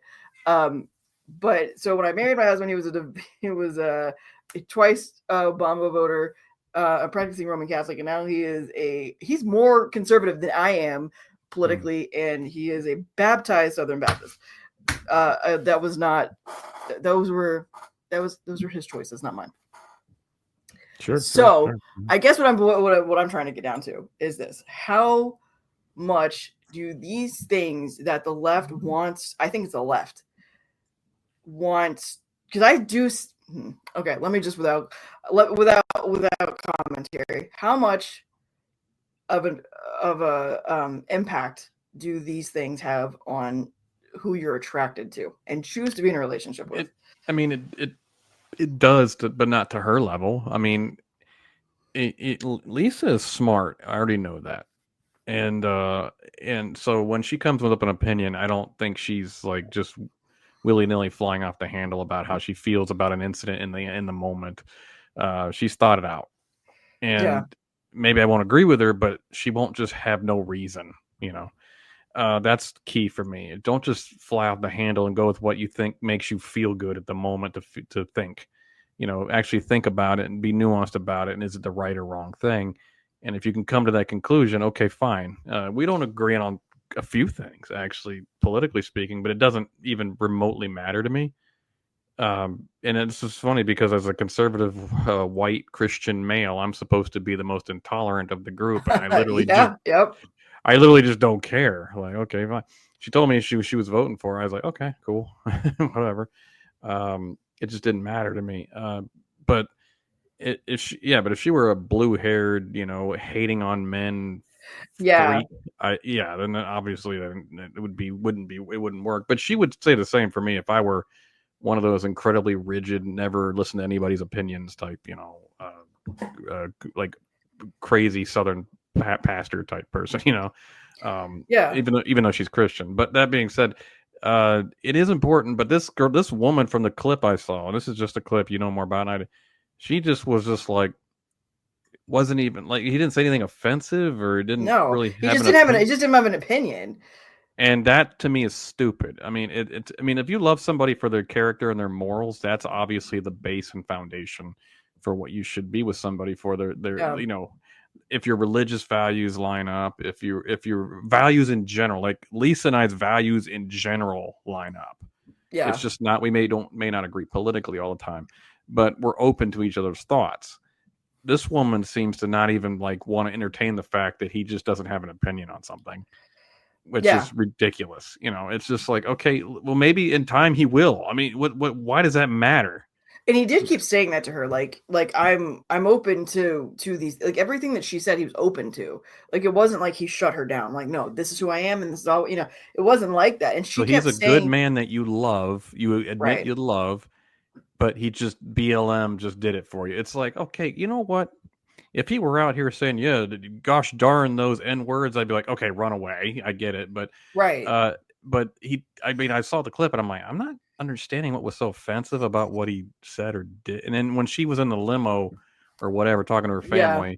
That saying, was after she said no at the altar. yeah.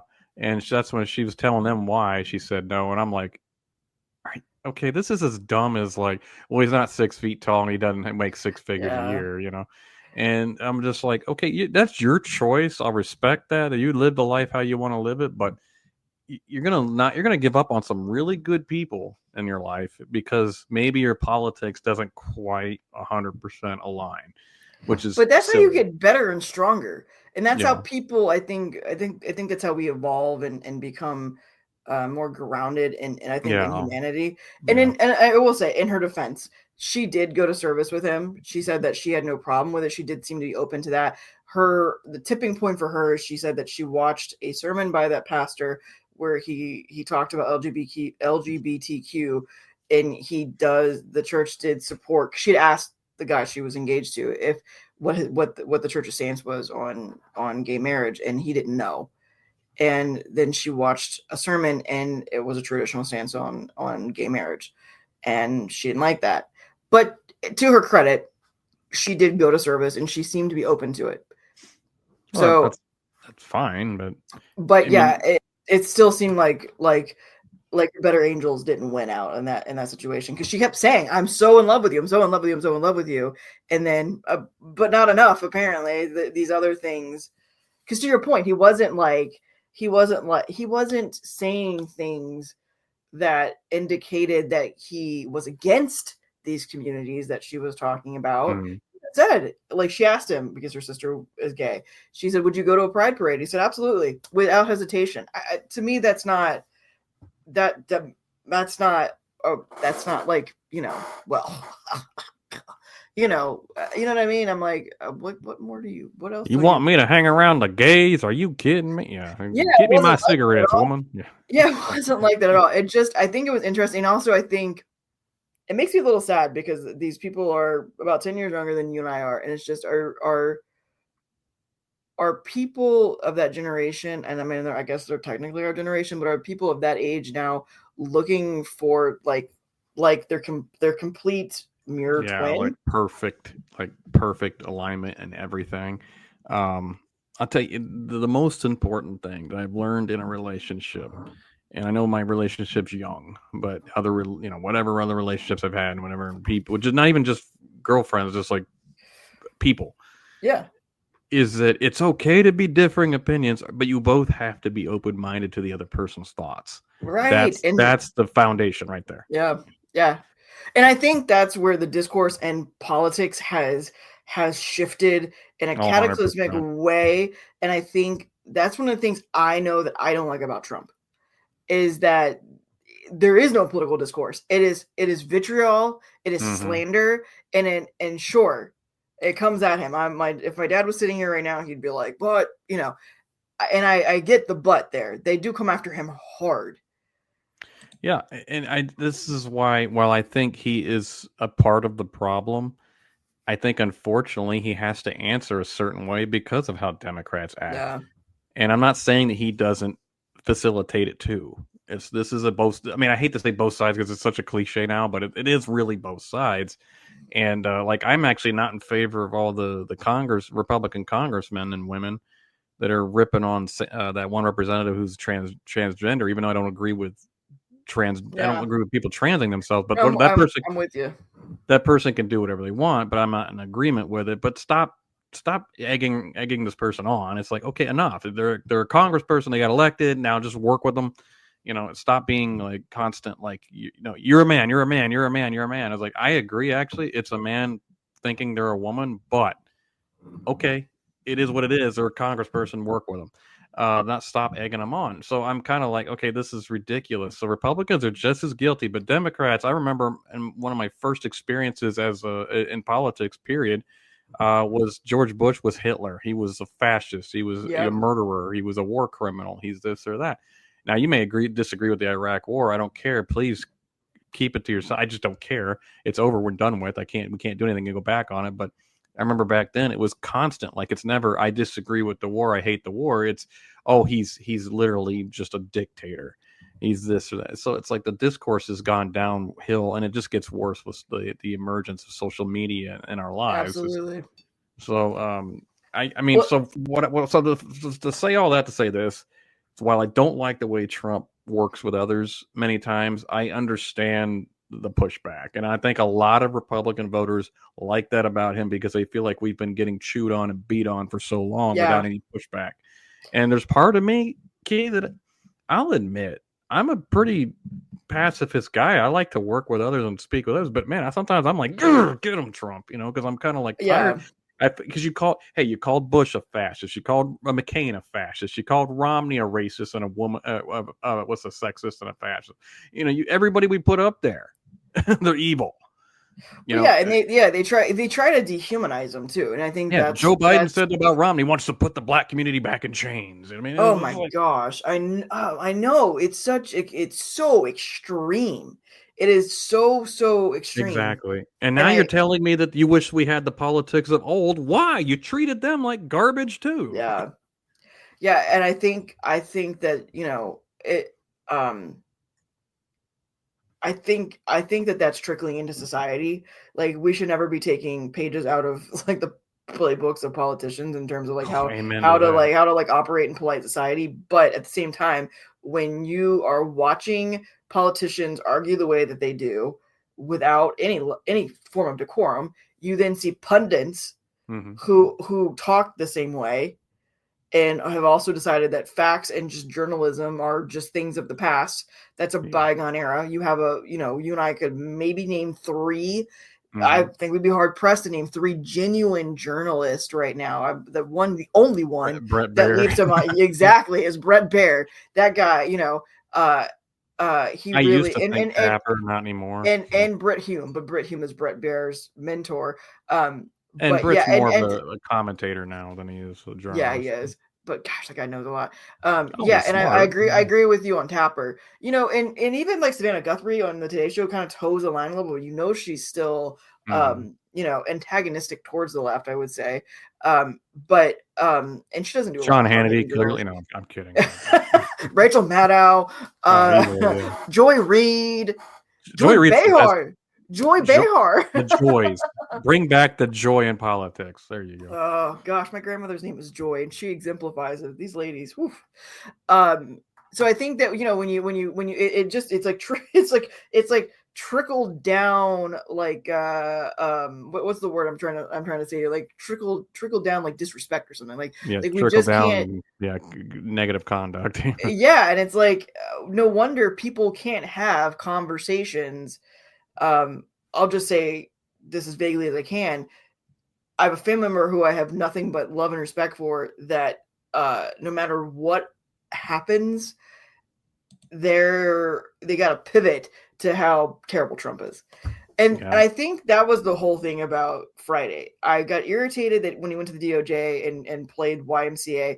But here's what it comes down to, is what makes that moment something that is historic, is have a president go visit the Department of Justice like that, but a president that was used as like political napalm against, right? And now he's standing. That, I mean, for everything, I think that's the whole thing, is we realize is this strategy of villainization isn't a winning strategy. Because listen, Trump runs his mouth, but gosh, Trump, listen, it's a rare day that I'm defending Trump and his vitriol, but he does seem to go after the politician. He doesn't go after, oh, you're just an idiot if you voted for her. Like, that's not what he does. He used to. Yeah, he did, but there's been a pivot from Trump 1.0 and Trump 2.0, which has definitely been, I think an upgrade for sure. He's definitely an upgrade this time around. The software update that he got between 2016 and 2024, or 2017 and 2025, has been significant. And it shows he can learn a thing or two and not just think he's a genius on everything. So. Yeah, and you know what? It proves growth. And I think that we don't see that in a lot of politicians. But I think, again, he in the version, and you can only hold someone, I think, to an extent, accountable for how they're acting today, because you have to give people the ability to grow and change. So that's the human existence, or the human condition. But he goes after the person. He's not like, Trump today isn't like all Harris supporters, whatever. They're all and and so for him to get up there on that stage, and again, he's relitigating the election, which I'm a little very tired of. But it says something about this tactic did not work. And look, here I am, and no one can question the legitimacy of his presidency, in that he won both the popular and the electoral. You're on The View, yes. Unless you're on The View, and then it's just uneducated white women who left the who took one for the patriarchy, apparently. Wait a minute, I thought was Whoopi white? Yeah, did she change? Well, she got white hair. Oh man, Whoopi used to be funny. Like when she hosted the Oscars back in the day, it was something to watch. I have literally never found her funny, but I've liked a couple movies she's been in. I can't honestly. I know that she's Sister Act and Ghost are the ones that pop into my head, but she was in a crappy movie called Eddie, where she became the coach of the New York Knicks, which was funny. I didn't know that. It's a terrible movie, but I like a lot of bad movies. That's something. So that was a terrible movie. I understand, but I actually enjoyed her in that movie. Yeah, those are the only two. Well, other than that one, apparently, that I can think. But that's not to minimize her. I mean, she's an accomplished actress. Yeah. And she was on Star Trek. She was on Star Trek, right? She was, but apparently she's not doing very well, because she's talking about grocery prices as if she hasn't worth $40 million. Yeah. That's right. She's a working class woman, according to her. Yeah. She and us. We're all the same. We're in the same. We're definitely all in the same tax bracket. Tell you what, Whoopi, I'll give you a paintbrush. Come out and work with me for a day. See if you last the day. Yeah. No. Right. Like. Yeah. I think. I think to wrap it up and talk and to put a bow on everything, that was the thing about the shutdown, is the Democrats cannot say they're the party of the working class and then vote against federal workers, because they've been supposed to have been like the people are standing up for the federal workers, and then vote to shut it down. So, in weird words I've never thought I would say, Schumer did a good job, even if he did it in the way that Democrat does it, and that's in a sort of backdoor. What am I trying to say? Like, he still did it in a seedy sort of way. Yep, he drug him kicking and screaming, but he did it.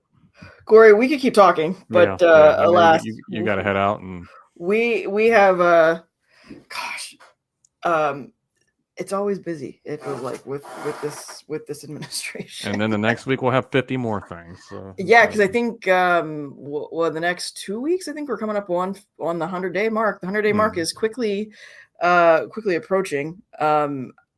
Feels like 3 years already. Jeez. This week, I think the big thing this week will be the astronauts are supposed to come home. That's apparently a political issue. Hey, good for Elon. He helped them come home. Yeah. How did that become political? I don't know. Who the heck knows? You know who else helped astronauts come home? Hitler. Corey, Hitler died in like 1943. What's your point? That doesn't matter. Logic goes out the window with this. You know that. I know. I always say stupid things just to hear how, because it just like you hear it and you're like, do they hear that? Do they hear themselves saying this? Do they hear like how they're in our little club here? So. Alrighty. Well, thanks for anybody who's listened this long. And this is 3 in the can, I think, for us so far. Yep. So we'll be back here next week to recap another. Probably have another I might know, Corey. I'm gonna have to take the week off because it's been tough. It's been tough. Me and Lawrence O'Donnell are gonna go hang out on the beach. Oh, you're gonna need another week off. I couldn't finish that sentence. You're gonna need another week after hanging with him. I started to say it, then I was like, this feels uncomfortable. Yeah, I actually would hang out with him. I'd just be laughing at him. Like, sorry, you're such a weakling. Because you would do it like if you could do like a voiceover of everything he said, and then he said, yeah, like Morgan Freeman as God in a movie. I think I should play God in a movie. To be honest, I think it's appropriate. Listen, you have the beard. That's true. A little crappy beard, but I got a beard. Yeah. We'll get you some sandals and call it. Well, now I'm describing like Jesus, right? But I got to get a little grayer first. Yeah. Well, I'm assuming God is gray. I don't know. Maybe he kept his hair. I don't know. After the last few years, I would definitely think he's gray. That's true. After the last millennium, he's shouldn't definitely have promised not to do another flood. Oh boy. Well, that's a wrap on us for today. We hope you guys come back and hang out with us next week. It should be fun. Another week of adventures. It always is. All right, guys. Appreciate you all. As always, goodbye. God bless.